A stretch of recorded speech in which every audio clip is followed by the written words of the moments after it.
Hello everyone and welcome back to my channel. मैं उम्मीद करता हूँ आप सभी लोग अच्छे से होंगे और आपकी प्रिपरेशंस अच्छे से चल रही होंगी। आप जानते हैं कि 10-12 दिन बचे हैं, तो इस टाइम में पीडीएफ बनाने में टाइम लग जाता है। तो ये हमारा ग्रुप है, यहाँ पे कुछ क्वेश्चंस ऑलरेडी सॉल्व किए हुए हैं, कुछ क्वेश्चंस ऐसे हैं जो मैंने सॉल्व नहीं किए हैं, वहाँ पे हम आंसर साथ में करेंगे।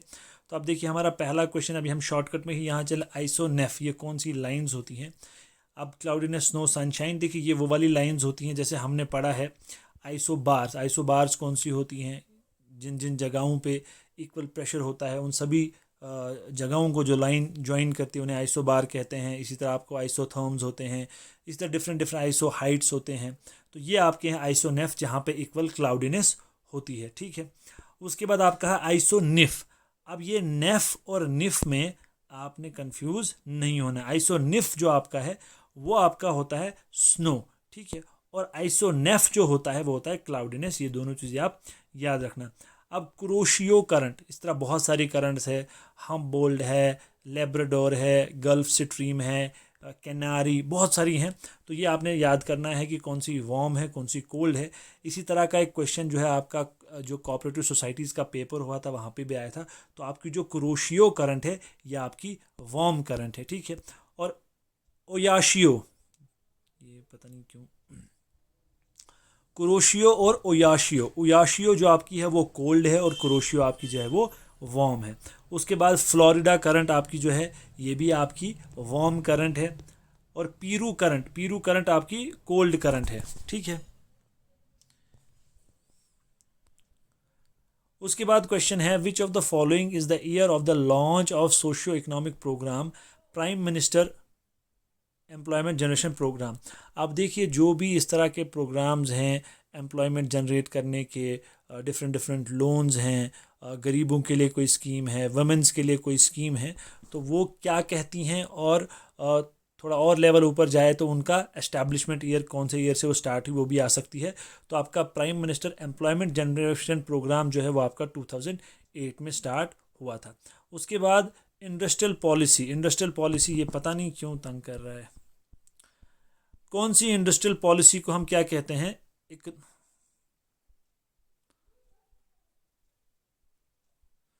सेकेंड,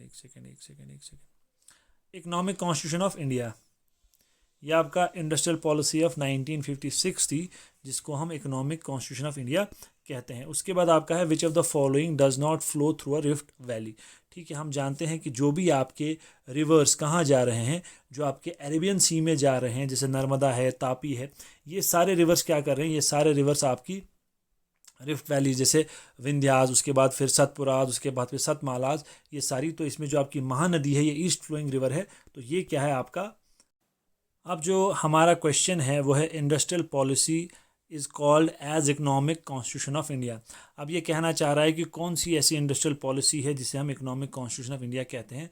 तो वो थी आपकी इंडस्ट्रियल पॉलिसी ऑफ 1956। ठीक है, फिर नेक्स्ट क्वेश्चन है which of the following rivers does not flow through a rift valley. आप जानते हैं कि जो भी आपके रिवर्स कहाँ जाते हैं, अरेबियन सी में जाते हैं, ठीक है, जो इस तरफ जाते हैं सारे, ये सारे क्या बनाते हैं? रिफ्ट वैलीज़, जिसमें आपका नर्मदा है, तापी है। और रिफ्ट वैली कैसे बनती है? विंध्यास, फिर रिवर आता है नर्मदा, फिर ये सतपुरा, फिर तापी, फिर सतमाला, इस तरह करके रिफ्ट वैलीज़ बनती है। तो इसमें आपका जो रिवर महानदी है ये ईस्ट फ्लोइंग है, तो इसलिए ये क्या करता है आपकी जो है ये रिफ्ट वैली से फ्लो नहीं करता है। उसके बाद है India's rank in corruption perception index release by transparency international. अब देखिए अगर उसने नॉर्मल क्वेश्चन पूछना होगा, जैसे JKSSB का नॉर्मल लेवल है, तो आपसे इस तरह क्वेश्चन पूछेगा, और रिलीज्ड बाय ये नहीं बोलेगा, इतना ही बोलेगा, तो आप उसको बोलोगे कि भाई उसका रैंक 85 है।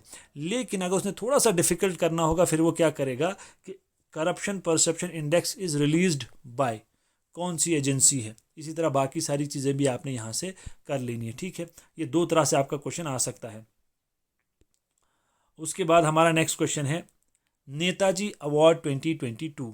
नेताजी कौन? जो सुभाष चंद्र बोस के फाउंडेशन उनकी शायद अवार्ड देती है, तो वो 2022 में किसको मिला? ये आपको मिला शिंजो आबे को। ठीक है, उसके बाद अब ये क्वेश्चन है हु रोट सुल्लादा सालन, विनर ऑफ साहित्य अकेडमी अवार्ड 2021, ऑल्सो फ्रॉम उस्ताद मोहल्ला जम्मू।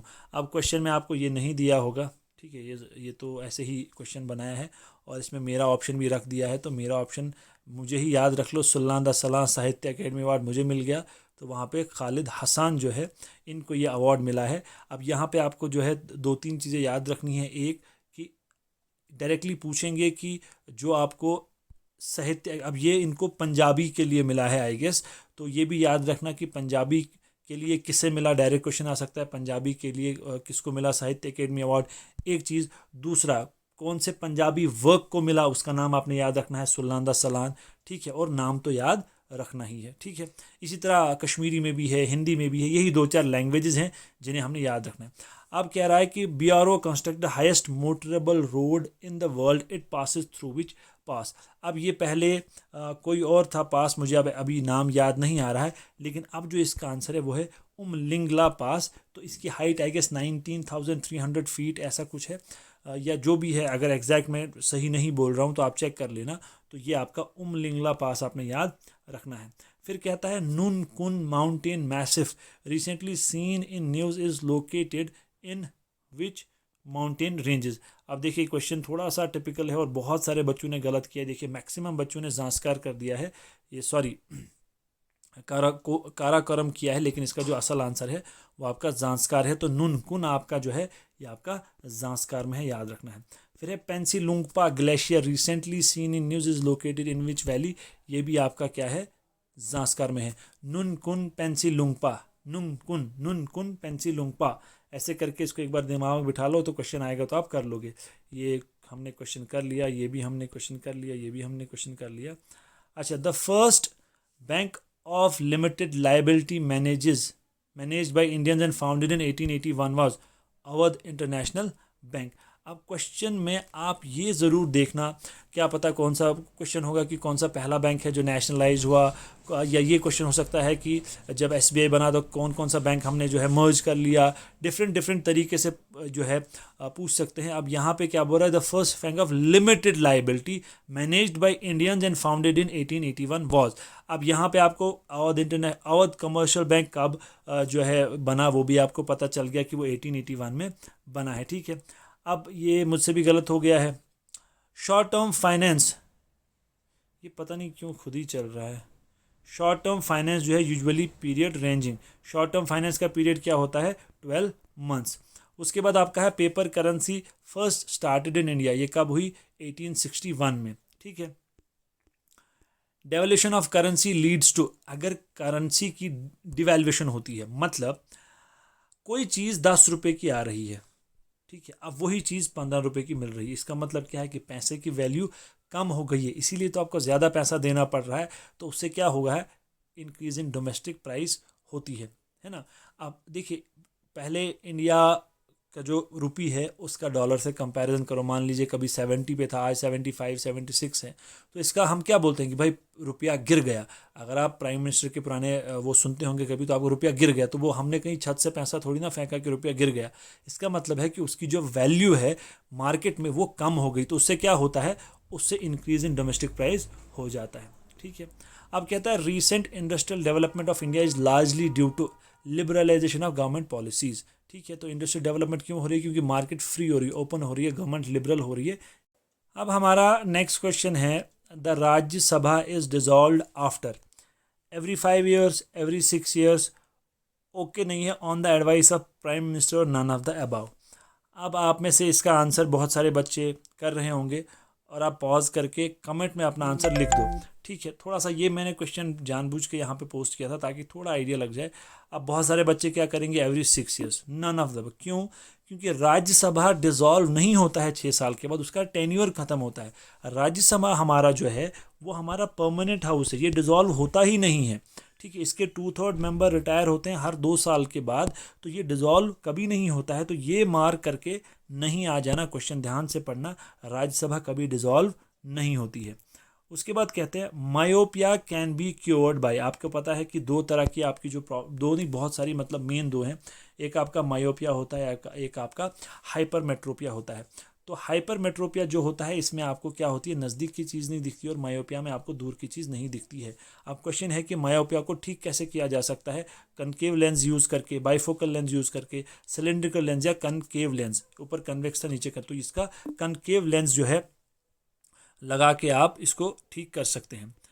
फिर है longest water way in India, ठीक है, वाटरवेज। अब स्टैटिक क्वेश्चन अगर पूछना होगा तो शायद ये भी पूछ लें, इसलिए ये भी थोड़ा सा आइडिया ले लेना आप कि कौन सा है, 1 है, 2 है, 3 है या 4 है, और ये कौन कौन से रिवर्स पे हैं।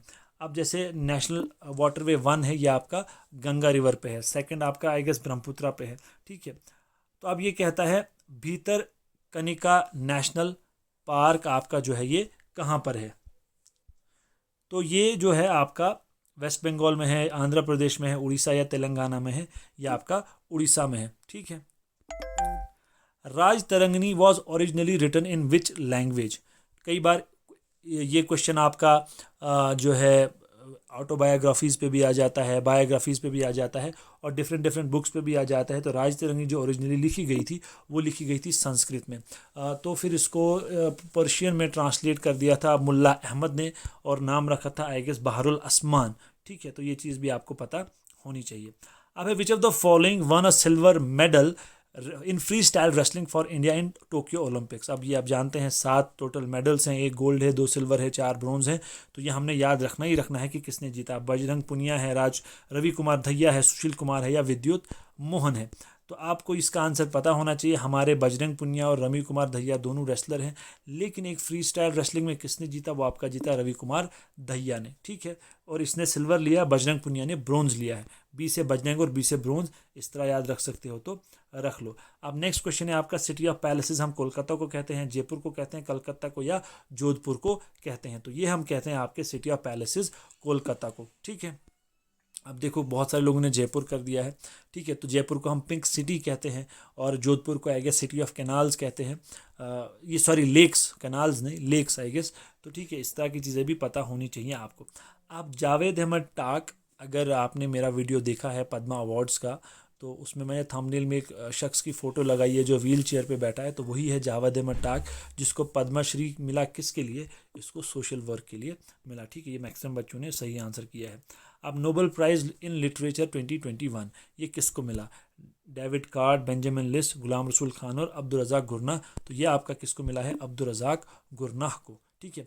अब देखिए मैंने भी नहीं पढ़ा है कि किस काम के लिए मिला, जैसे फ़िज़िक्स में, केमिस्ट्री में और इकनॉमी में, इकनॉमिक साइंसेस में, वो फिर बहुत मतलब नेक्स्ट लेवल टफ क्वेश्चन करना होगा तब वो आ जाएगा, ऐसे मुझे नहीं लगता आए, बट अगर आप पढ़ सकते हो तो पढ़ लीजिएगा। अब सेकंड एंग्लो मैसूर वॉर, मैंने आपको बोला है कि जब भी आप कोई वॉर पढ़ते हैं उसकी ट्रीटी, जो जिस तरह कार्नेटिक वॉर्स हुई तो कौन कौन सी ट्रीटीज़ हुई, एक्सला-शेपेल, पेरिस, इसी तरह ट्रीटी ऑफ सलहेर, बसेन, सलबाई, बहुत सारी ट्रीटीज़ हुई हैं। तो यहाँ हमसे पूछ रहा है कि जो treaty of second Anglo Mysore war हुई है वो ट्रीटी ऑफ मद्रास से, मैंगलोर से, सेरिंगपट्टनम या सलबाई से कॉन्क्लूड हुई, तो वो आपकी हुई थी ट्रीटी ऑफ मैंगलोर से, ठीक है। तो ये कुछ क्वेश्चंस हैं। अब ये हमारा दूसरा ग्रुप है जहाँ बहुत कम मेंबर्स हैं, वो मेंबर्स हैं जो क्वेश्चंस पोस्ट करते हैं, ठीक है। अब थर्ड कार्नेटिक वॉर कंक्लूडेड, तो ये आपकी ट्रीटी ऑफ पेरिस से हुई थी, ठीक है। और कोई 15 मार्च इज़ सेलिब्रेटेड एज, तो जो आपका 15 मार्च है वो आपका वर्ल्ड कंज्यूमर राइट्स डे के तौर पे मनाया जाता है, ठीक है। Boiling point of water in Fahrenheit, ये आपका। तो कुछ क्वेश्चंस मैं आपको और करवा देता हूँ, जैसे where is famous Dilwara temple situated Rajasthan, I don't think कि इतना आपको पढ़ने की ज़रूरत है। Jaunpur is situated across which river, Gomti, ये नहीं, ये क्वेश्चंस करने की ज़रूरत नहीं है। तो ये थे कुछ क्वेश्चंस जो हमने ग्रुप में डिस्कस किए थे, मैं सोचा आपके साथ भी शेयर कर दूँ। तो आपको वीडियो अच्छा लगे तो शेयर ज़रूर कीजिएगा। तो चलिए, thank you and all the very best.